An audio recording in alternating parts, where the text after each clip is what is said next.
As I sit here, scorched and sweating, waiting for the 8:56 bus to Jiufen, I stop to reflect on the events of the morning. With the long itinerary of places to visit from ChatGPT, I took off in jeans, to which I later found was a bad idea. I didn't know how humid Taiwan would get. However, the goal of the day was to visit the Golden Waterfalls and the Yin Yang Sea in Jiufen, a 1-hour train ride from my hostel which turned into 2 hours due to the usual getting off at the wrong stop and getting lost in the wrong town. So I missed my last stop and we're in Sankan. I think I've extended the trip by an hour, but it looks like I could take the scenic route.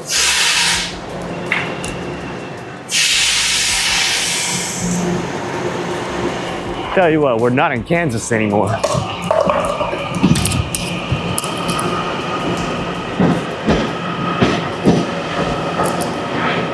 We're definitely out in the burbs where things look cheaper because these buildings look a lot more old and dilapidated than what we see in the city.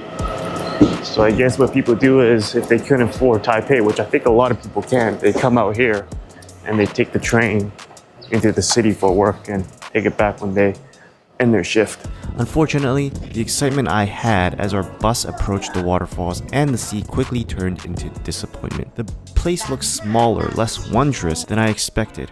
What the heck did people find so glorious about these waterfalls? I've seen better. I did what any long-traveled frustrated soul would do. I stayed on the bus and continued to God knows where until the bus came across a stop some 25 minutes later, the Bitou Cape Park Trail and Lighthouse. Lighthouse? I want to see that. Sign me up. Got off the bus, that's the Yin Yang Sea right there. It looked kind of boring, so I stopped in the middle of nowhere. This is a Bitou Cape hiking trail, so I think I'm gonna go for a hike. There's apparently like a lighthouse up there. It's like 40 minutes. I'm glad it's early in the morning because I don't want to do this stuff at night. About 9 a.m. I met a French girl on the bus and she's still going. I don't know where she's going. I really gotta pee, but let's get this done. Hopefully I can set up the drone, get some nice drone shots. This is apparently like a 40-minute hike. Oh man, I really hope it's worth it. As soon as I got off the bus and took a look at the map, I yelled, "Fuck!" It's 32 degrees Celsius, 90 Fahrenheit, humid, and my balls were already steaming in my jeans of a sauna. The trail was 3.5 kilometers one way, so it was 7 kilometers round trip. I wasn't going to go back empty-handed without some good shots. I started the hike. At the entrance of the hike laid a school perched on a mountaintop next to an oceanside cliff of the Yin Yang Sea. It was only until after the hike would I find a surprise about the school. A beating from the sun in any non-human environment only meant one thing to do. Take off your shirt to get a tan and fly a drone to get some good shots of your own abs to feed your own ego. It was the only motivation I could think of as I climbed a 3.5 kilometer trail and discovered that the lighthouse path was closed. Bummer. But as I reached the end of the trail, the sense of accomplishment washed over me as I was presented with the awe-inspiring view of the Yin Yang Sea. This is what I came for.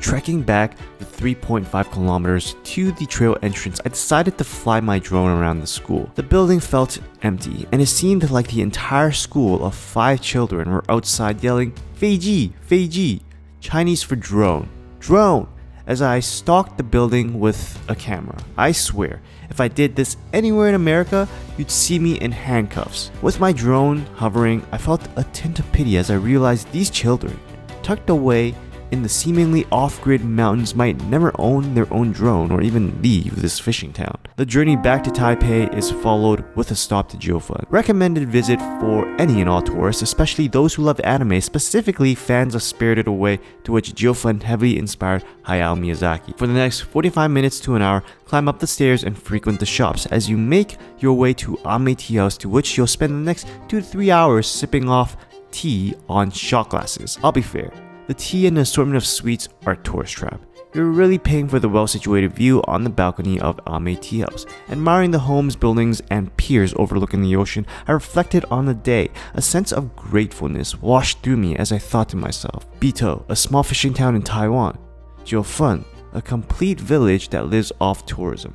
For me, they're great places to visit once in your life, not to live for the rest of your life. But I wondered, what of the residents here? Is this everything they wanted in life? Is this what they expected to be doing? Where they expected to be living when they were asked, what do you want to be in grade school? Do they want their own children to live their lives like they did, like their ancestors did? Returning back to Taipei, I realized that the people I interacted with on this short day trip are exactly the same as me, just in different places. They work in tea houses or make a living from the ocean. I work in software and make a living by typing. We both might not enjoy, or we both might enjoy, our jobs. We both might wish to be somewhere else, or we both might actually enjoy where we are. We both surely have dreams and wishes that we wish to fulfill. There's no I'm better off than you are, or you're better off than I am. There's just I am who I am, and I am where I am. With that in mind, who's the rich one here? Me with my silly little Feiji, or these Ponyo children who get to go to school next to the Yin-Yang Sea? Over the last 4 days in Taiwan, I've noticed the common practice of sleep deprivation. As I traveled to Taichung from Taipei, the woman next to me snoring away. I suppose sleep deprivation is common language that we all speak across countries. Another thing unescapable to the observative eye, the homeless. Homeless is everywhere in America, in Canada. What's so special about the homeless in Taiwan? First of all, they are all elderly. I have not seen a homeless person in their 30s or 40s, maybe the 1 or 2 50-year-old that looks to be retarded, but that's it. And it pulls at my heart because they're around the age of my parents. It made me wonder, what moves did they make that made them end up here, and what can I do to avoid the same fate? Unknowingly, on the same day of me philosophizing, Microsoft would be laying off 6,000 of their employees. At the end of the day, it's important to remember what Jesus said. Therefore, do not worry about tomorrow, for tomorrow will worry about itself. Each day has enough trouble of its own. Matthew 6:34. One tip for you, son and daughter, for your own travels, is to always get out of the city where towers of concrete turns into an ocean of tropical greenery. So I am back home now and I am exhausted. I'm actually in the middle of editing this video that you're watching now. And while I was in Taiwan, I noticed something about the Taiwanese and even some of the Hong Kongers is that they have really great skin. Probably because they have really good skincare routines. Like they sold skincare products at 7-Elevens. And while I was editing this video, if you rewind back, you could see the pores and how dirty they are. GoPro is great at catching the detail. But anyways, if you had really bad acne in the past like I had as a teen and a young adult, and you were wondering, what can I do to fix my skin? I made a little demo site right now called TFUEL. You could check it out, just upload a selfie and it's completely free. You get an email on the recommendations, skincare recommendations, and diet plans you can follow in order to fix your skin. Because I only recently realized that what you eat matters, and it's true what they say. You gotta eat your skincare. Anyways, let's get back to the video. The goal for today, Sun Moon Lake and Shuanglong Suspension Bridge. As I get my rental car and set off to the jungle where they're located, I notice a billboard with some gigantic bazungas. Stay for a minute longer past the changing of the green light. Yes, Taiwan is great, and so are the temptations. You know, I wondered when things changed.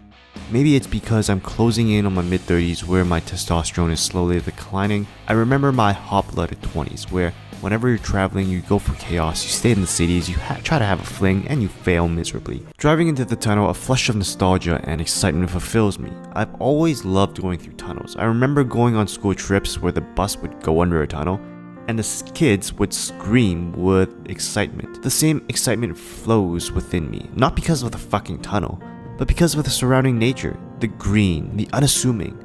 It filled my heart with peace as I continued driving in silence, only disturbed by the occasional bird chirps and singing cicadas. As soon as we passed the billboard boobies and the winding roads where one wrong turn would toss you off the cliff, we arrived at Shuanglong Village. A village hidden in the leaves with a population that looked no bigger than 200. I arrived and tried to get up the mountain on my front-wheel drive. No mas.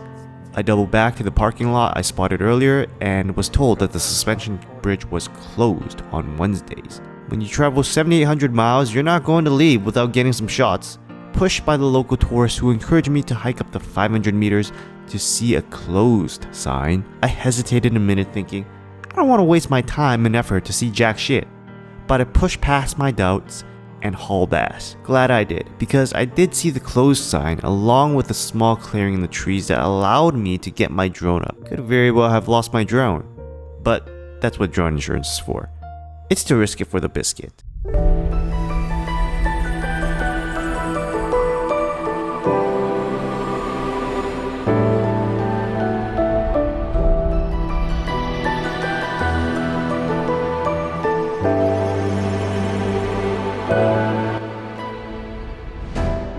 The great thing about solo travel is you're on nobody else's timetable, but your own. As I left Shuanglong Village at 2 p.m, I felt that this alone made the trip worth it. Not because of the bridge that I didn't get to walk on or see through my own eyes, but just the journey to get there. The road wide enough for one car that operates in both directions where one wrong turn can send you off the cliff. The drive into the village hidden in the leaves where your car will at one point refuse to go any further, forcing you on foot. But what struck me the most is letting my mind wander about how must life be like growing up and living here. A village stuck in the annals of time without any forward progress where seemingly success is found in being a cement truck driver. From one city boy to another, definitely a place to visit, not to live.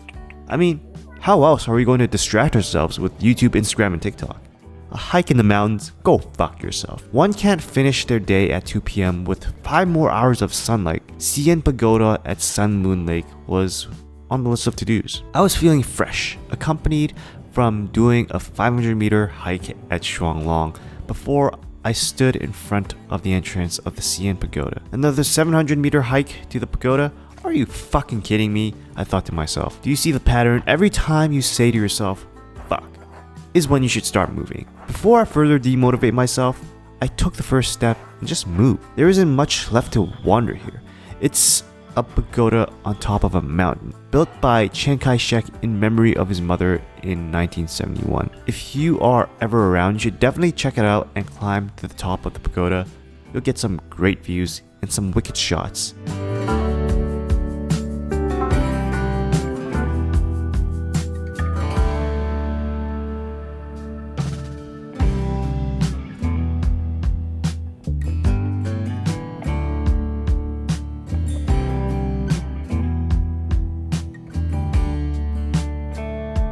The day ended with a very late visit to the Wenwu Temple, 30 minutes before closing actually.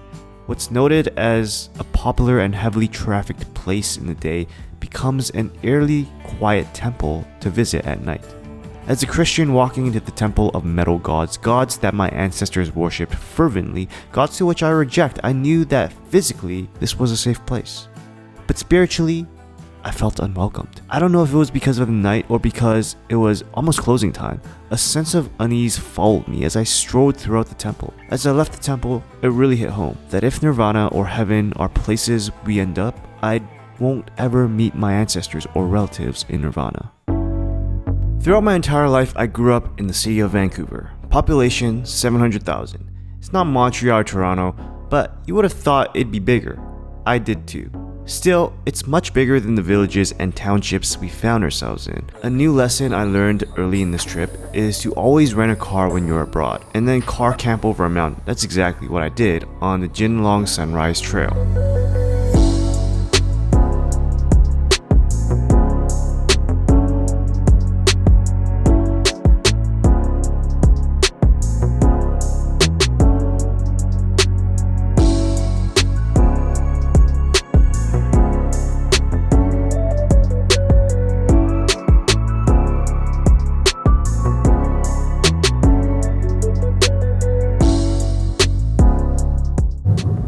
So we just finished watching the sunset from Jiufen Lookout.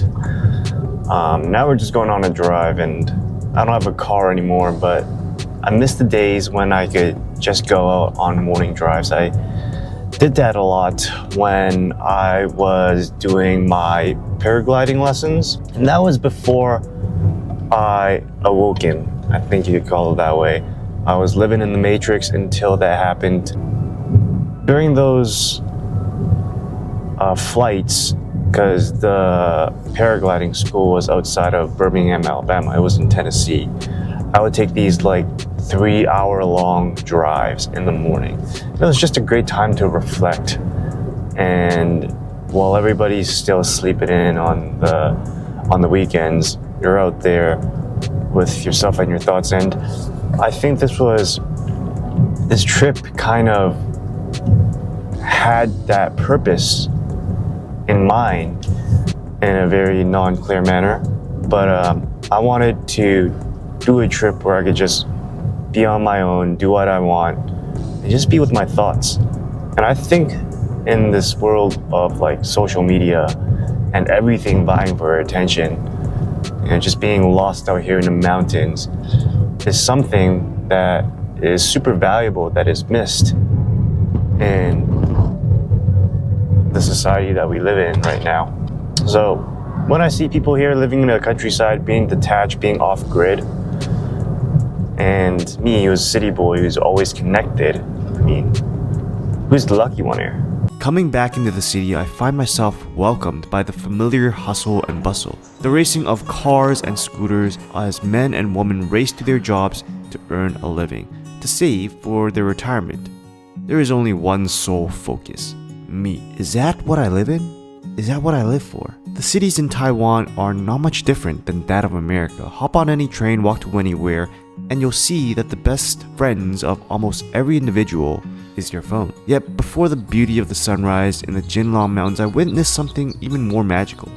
The bond between 4 friends who woke up at 5 a.m. in the morning to catch the sunrise together. Let's face it, every TikTok, Reel, Snap reminds us of our problems.